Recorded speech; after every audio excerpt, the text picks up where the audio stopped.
প্রেসিডেন্টের ডিনারে ভয়াবহ গোলাগুলি, প্রাণে বাঁচলেন ডোনাল্ড ট্রাম্প।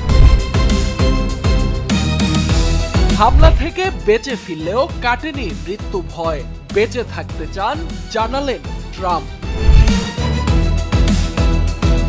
পেশাদার শুটার নয়, ট্রাম্পের ওপর গুলি চালান এক মেধাবী প্রকৌশলী। রাজপথে মুখোমুখি শিবির ছাত্রদল, সুযোগ নিতে ওত পেতে আছে ছাত্রলীগ যুবলীগ। এবং চাঁদপুরে সরকারি কাজে অনিয়ম, ফাটাকেস্টের মতো অ্যাকশনে সংসদ সদস্য।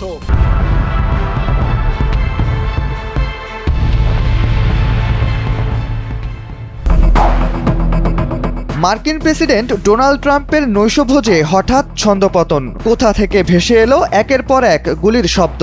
ছিলেন অতিথি, উপস্থিত ছিলেন যুক্তরাষ্ট্রের মন্ত্রিসভার প্রায় সবাই। তবে কয়েকটি গুলির শব্দ যেন পাল্টে দিল পুরো পরিস্থিতি।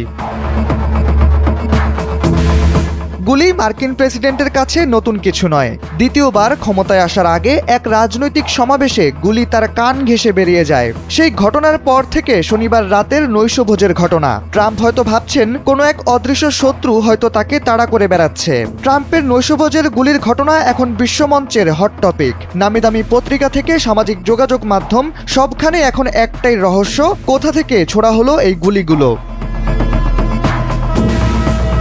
নিশ্চিদ্র নিরাপত্তার চাদরে মোড়া থাকে যে পরিবেশ, সেখানে বন্দুকধারীরা কিভাবে প্রবেশ করলো? এই উদ্বেগ যখন বয়ে চলেছে পুরো যুক্তরাষ্ট্র জুড়ে, সামাজিক যোগাযোগ মাধ্যমে ছড়িয়ে পড়া ভিডিওতে তখন দেখা যায় গুলির শব্দ শোনার সাথে সাথেই নৈশভোজে উপস্থিত অতিথিরা কথা বলা বন্ধ করে দেন এবং চারপাশ থেকে মানুষ চিৎকার করতে শুরু করে এবং বলতে থাকে, নিচে শুয়ে পড়ুন, নিচে শুয়ে পড়ুন। রণসজ্জায় সজ্জিত সিক্রেট সার্ভিস কর্মকর্তারা ডাইনিং রুমে ছুটে আসার সঙ্গে সঙ্গে শত শত অতিথি টেবিলের নিচে আশ্রয় নেন।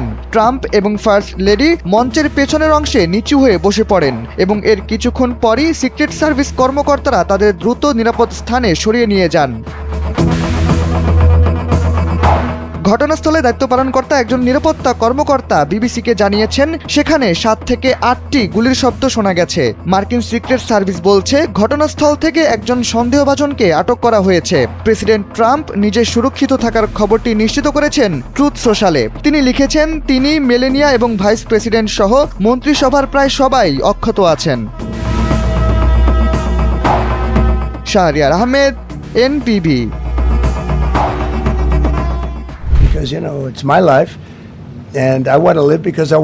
এটা আমার জীবন আর আমি বেঁচে থাকতে চাই, কারণ আমি দেশকে এগিয়ে নেব।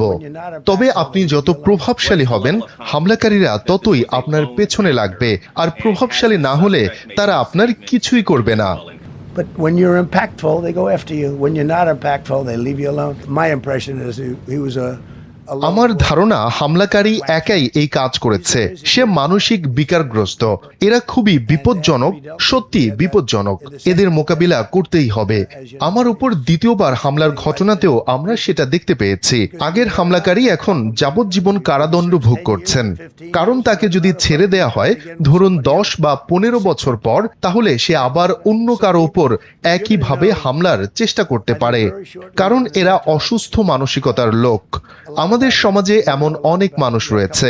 তবে খুব শিগগিরই আপনারা তার সম্পর্কে আরো অনেক তথ্য জানতে পারবেন। আমি মনে করি সেটা খুব দ্রুতই। আপনারা হামলাকারীর সম্পর্কে আরো অনেক কিছুই জানতে পারবেন।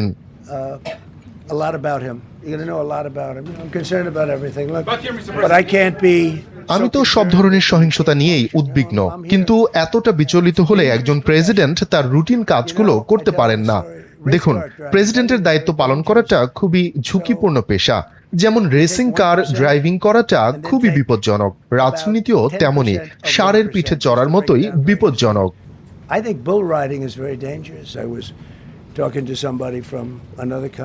আমি আজ একটি দেশের একজনের সঙ্গে কথা বলছিলাম। তারা বলছিল, সারা বিশ্বে রাজনৈতিক ব্যক্তিদের ওপর বহু হত্যাকাণ্ডের ঘটনা ঘটে। আপনি দক্ষিণ আমেরিকার দিকে তাকালেই দেখবেন, সেখানে এই সংখ্যাটা সত্যি ভয়াবহ। এটা বিপজ্জনক, খুবই বিপজ্জনক বিষয়। সেটা যুক্তরাষ্ট্রে হোক বা অন্য কোনো দেশে, কোনো দেশই এ থেকে পুরোপুরি নিরাপদ নয়, কোনো দেশই নয়। No country is immune. If I decided to just এই উত্তেজনা তখনই কমানো সম্ভব যখন আমি কিছুই না করে হাত পা গুটিয়ে বসে থাকব আর শত্রুকে সুযোগ দিব। কিন্তু আমরা এখন বাণিজ্যে এগিয়ে সামরিক শক্তিতেও শীর্ষে রয়েছি। আমি প্রথম মেয়াদেই এটা গড়ে তুলেছি, এখন প্রয়োজনে সেটা ব্যবহারও করছি। যেমন ইরানকে আমরা পারমাণবিক অস্ত্র পেতে দিতে পারি না, সেটা হলে সবকিছু ধ্বংস হয়ে যাবে। তারা পরমাণু অস্ত্র ব্যবহারও করবে কোনো দ্বিধা ছাড়াই। এটা হতে দেয়া যাবে না, এটা খুবই দুঃখজনক। Marco and I were talking about it today. They would use it without even hesitation. We can't do that. ওয়াশিংটনের হিলটন হোটেলে বেশ ঘটা করেই চলছিল আয়োজন। মার্কিন প্রেসিডেন্ট ডোনাল্ড ট্রাম্পের সাথে সাংবাদিকদের নৈশভোজের অনুষ্ঠান। বিশ্ব নেতার পাশে এই দিন উপস্থিত ছিলেন ফার্স্ট লেডি মেলানিয়া ট্রাম্পও। কিন্তু হঠাৎই যেন পরিস্থিতি পাল্টে যেতে শুরু করে। হামলার পর দ্রুত নিরাপদ স্থানে সরে আসা ট্রাম্প নিজেই ট্রুথ সোশ্যালে জানিয়েছেন তিনি ভালো আছেন। সাথে প্রকাশ করেছেন হামলার সিসিটিভি ফুটেজ ও হামলাকারীর ছবি। ট্রাম্পের কাছ থেকে হামলাকারীর ছবি নিশ্চিত হওয়ার পর গুঞ্জন উঠেছে আসলে কে তিনি, কি তার পরিচয়, কিভাবে তিনি বা ঢুকলেন এই গুরুত্বপূর্ণ অনুষ্ঠানে। এরই মধ্যে হামলাকারী হিসেবে সামাজিক যোগাযোগ মাধ্যম থেকে শুরু করে গণমাধ্যম প্রতিটি জায়গায় ছড়িয়ে পড়েছে টমাস অ্যালেন নামের এক ব্যক্তির ছবি। ট্রাম্পের শেয়ার করা ছবিতে যাকে মাটিতে শুয়ে থাকতে দেখা যায়। হোয়াইট হাউস জানিয়েছে মাটিতে শুয়ে থাকা ওই ব্যক্তি অনুষ্ঠানে 7 থেকে 8 রাউন্ড গুলি চালিয়েছে। যুক্তরাষ্ট্র আনুষ্ঠানিকভাবে এই আততায়ীর পরিচয় না জানালেও কয়েকটি গণমাধ্যম তার আংশিক পরিচয় জানিয়েছে। সিএনএন বলছে শনিবার রাতে হামলার ঘটনায় যাকে টমাস অ্যালেন নামে আটক করা হয়েছে তিনি ক্যালিফোর্নিয়ার টরেন্সের বাসিন্দা। যুক্তরাষ্ট্র বলছে প্রথমে তিনি সিক্রেট সদস্যকে লক্ষ্য করে গুলি চালান। ওই সদস্যের বুকে বুলেট প্রুফ ভেস্ট থাকায় তিনি প্রাণে বেঁচে যান। আর সিসিটিভি ফুটেজে দেখা যায় হামলাকারী দ্রুত পালিয়ে যাওয়ার চেষ্টা করছে। অনুমান করা হচ্ছে তার সাথে ছিল শর্টগান, হ্যান্ডগান, এমনকি একাধিক ছুরি। পাকিস্তানি সংবাদ মাধ্যম শামা টিভির প্রতিবেদন অনুযায়ী টমাস অ্যালেন পড়াশোনা করেছেন প্রকৌশল ও কম্পিউটার ইঞ্জিনিয়ারিংয়ে। দাবি অনুযায়ী তিনি 2017 সালে ক্যালিফোর্নিয়া ইনস্টিটিউট অফ টেকনোলজি থেকে প্রকৌশলে স্নাতক শেষ করেছেন এবং পরে 2025 সালে কম্পিউটার ইঞ্জিনিয়ারিংয়ে স্নাতকোত্তর করেছেন। কিছু প্রতিবেদনে তাকে শিক্ষক হিসেবেও উল্লেখ করা হয়েছে। শাহরিয়ার আহমেদ, এনপিবি। আবারও অস্থিতিশীল হয়ে উঠতে শুরু করেছে দেশের রাজনৈতিক অঙ্গন। ক্যাম্পাসে ক্যাম্পাসে চলছে রাজনৈতিক সহিংসতা। চট্টগ্রাম সিটি কলেজ থেকে ঢাকা বিশ্ববিদ্যালয়, প্রতিটি ক্যাম্পাস আজ বিভক্ত হয়েছে তুচ্ছ কয়েকটি ঘটনাকে কেন্দ্র করে। 23 এপ্রিল রাত থেকেই শুরু করা যাক। শাহবাগ থানার ভেতর ছাত্রদল ছাত্র শিবিরের নেতাকর্মীদের হাতাহাতির মধ্য দিয়ে রণক্ষেত্রে পরিণত হয় পুরো বিশ্ববিদ্যালয় এলাকা, যার রেশ এখনো চলছে। এই সুযোগে এবার মাঠে নেমেছে নিষিদ্ধ ঘোষিত ছাত্র সংগঠন ছাত্রলীগ। শুক্রবার রাজধানীর মানিক মিয়া এভিনিউ ও চট্টগ্রাম নগরীর 3টি জায়গায় মিছিল বের করে প্রতিবাদ জানায় তারা। প্রশ্ন ওঠে চলমান অস্থিতিশীল পরিবেশের ফায়দা নিচ্ছে না তো কার্যক্রম নিষিদ্ধ আওয়ামী লীগ? জুলাই গণ অভ্যুত্থানের সময় কাঁধে কাঁধ রেখে হাসিনার বিরুদ্ধে আন্দোলন করা বড় দুটি ছাত্র শক্তির মাঝে ফারাক তৈরি করে সামাজিক যোগাযোগ মাধ্যমে ছড়িয়ে পড়া একটি ফটোকার্ড, যার জের ধরে 23 এপ্রিল রাতে শাহবাগ থানায় হামলার শিকার হয় শিবিরের নেতাকর্মীরা।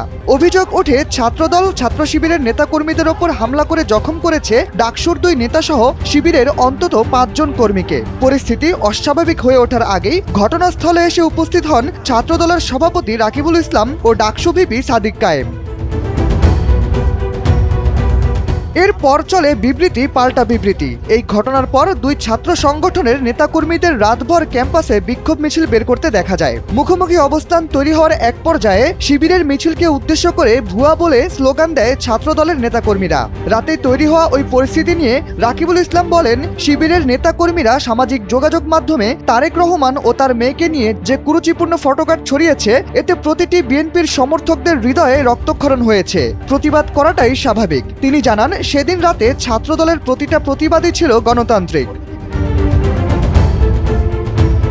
অপরদিকে ছাত্রদল নেতা রাকিবের দাবিকে ভুল প্রমাণ করতে গিয়ে সাদিক কায়েম বলেন, কয়েকটি ভুয়া ফটোকার্ডের জের ধরে ছাত্রদল ফের ক্যাম্পাসে একটি অস্থিতিশীল পরিবেশ তৈরি করতে যাচ্ছে। তিনি অভিযোগ তুলে বলেন, প্রশাসন ও ছাত্রদলের সহায়তায় থানার ভেতর শিবিরের নেতাকর্মীদের উপর হামলা চালানো হয়েছে, যা আর কখনোই হতে দেওয়া হবে না বলে হুঁশিয়ারি দেন তিনি।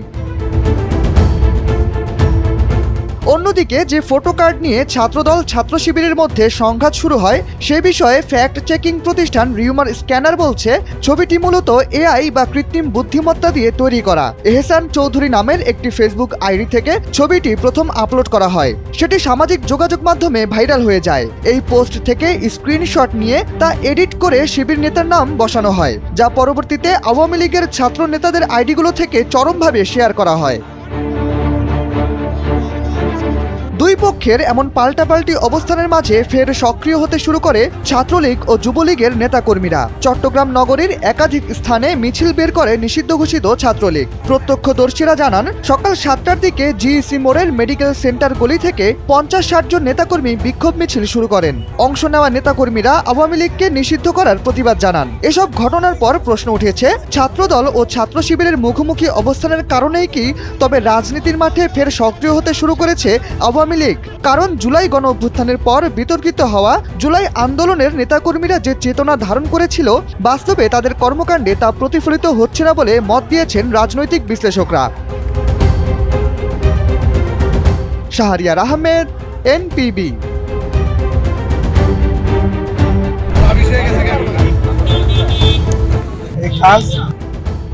সরকারি কাজে অনিয়ম দেখে এভাবেই ক্ষোভ প্রকাশ করেন চাঁদপুর 2 আসনের সংসদ সদস্য ডক্টর মোহাম্মদ জালাল উদ্দিন। মতলব উত্তর উপজেলার ফরাজিকান্দি ইউনিয়নের জনতার বাজার এলাকার মেঘনা ধনাগদা সেচ প্রকল্পের বেড়িবাঁধ রক্ষায় চলমান উন্নয়ন কাজ পরিদর্শনে গিয়ে তিনি তাৎক্ষণিক কাজ বন্ধের নির্দেশ দেন। গেল শনিবার আকস্মিক পরিদর্শনে গিয়ে ইট বালু ও পাথর সহ বিভিন্ন নির্মাণ সামগ্রীর মানে অসঙ্গতি দেখতে পান তিনি। পরে প্রকল্পের নির্বাহী প্রকৌশলীকে মোবাইল ফোনে বিষয়টি জানিয়ে সংশ্লিষ্ট কাজ অবিলম্বে বন্ধ রাখতে বলেন। জানা গেছে, পানি উন্নয়ন বোর্ডের বেড়িবাঁধ রক্ষণাবেক্ষণ প্রকল্পের আওতায় প্রায় 3 কোটি টাকা ব্যয়ে আমিরাবাদ বাজার সংলগ্ন 75 মিটার এলাকায় শহীদ ব্রাদার্স নামে একটি ঠিকাদারি প্রতিষ্ঠান কাজটি বাস্তবায়ন করছে। পরিদর্শন শেষে এমপি জালাল উদ্দিন বলেন, জনস্বার্থ সংশ্লিষ্ট উন্নয়ন কাজে কোনো ধরনের অনিয়ম কিংবা নিম্নমানের কাজ সহ্য করা হবে না। জনগণের টাকায় পরিচালিত প্রকল্পে স্বচ্ছতা ও গুণগত মান নিশ্চিত করতে হবে। অনিয়ম প্রমাণিত হলে ব্যবস্থা নেওয়া হবে। এ বিষয়ে নির্বাহী প্রকৌশলী সেলিম জাহেদ জানান, গত বৃহস্পতিবার তিনি নিজে পরিদর্শনে গিয়ে নিম্নমানের ইটের খোয়া দেখতে পান এবং তাৎক্ষণিকভাবে চিঠি ইস্যু করেন। শনিবার এমপির পরিদর্শনের পর তার সঙ্গে কথা হয় এবং আপাতত ওই স্থানের কাজ বন্ধ রাখা হয়েছে।